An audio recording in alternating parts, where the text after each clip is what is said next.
welcome to today's edition of the News in Brief.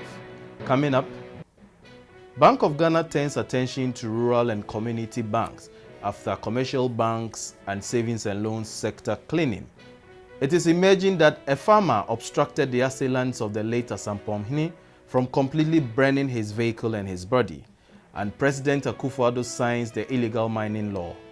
My name is Enoch Dafa Frimpong.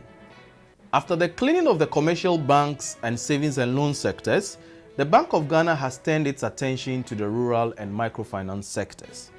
It has accordingly directed rural and community banks to recapitalize to 1 million Ghana cedis and 2 million cedis for microfinance institutions by February 2020. The February 2020 deadline for recapitalization now replaces the earlier deadline of December 31, 2017, which elapsed with most of the institutions being unable to comply. The earlier directive issued in 2015 had asked the institutions to stagger their capital raising.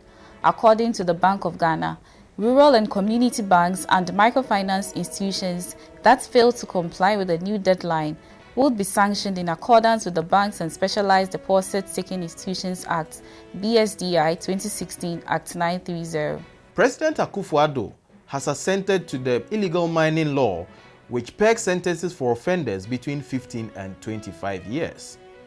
Addressing the members of the Council of State on Tuesday, President Akufo-Addo said the government took the decision to amend the law and increase the lenient laws and take away the discretion of judges who gave offenders minor sentences.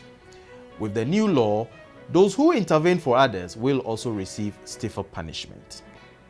President Akufo-Addo said the law, which was brought to him for his assent just yesterday, will ensure that there are no undesired bails granted to both Ghanaians and foreigners who destroy the environment.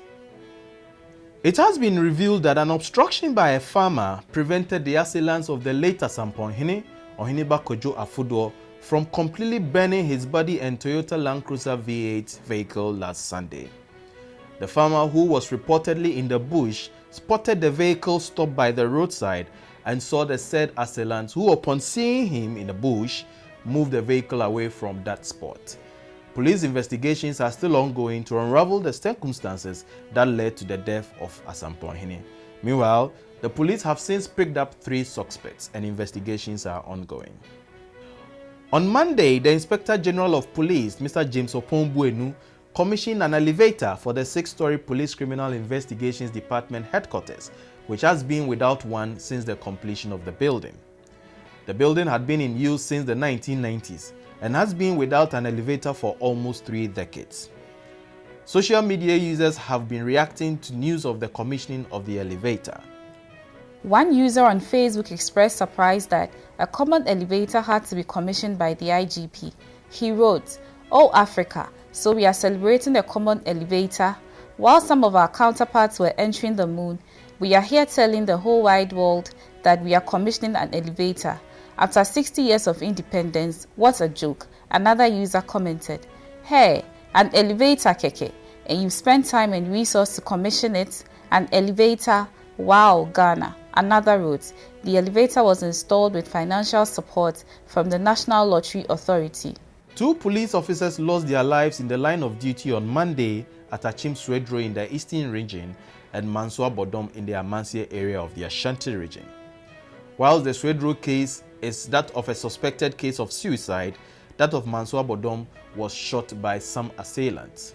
In the Swedro case, General Lance Corporal Alhassan Asari, attached to the Achim Swedro police station and aged 35, was on duty at the Duke's Petroleum filling station at Achim Swedro on Monday night.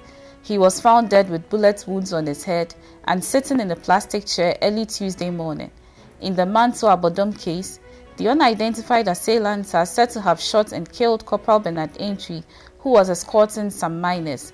The police have initiated investigations into both cases. For more news, log on to graphic.com.gh and follow us at Daily Graphic on Facebook and Graphic GH on Twitter and YouTube.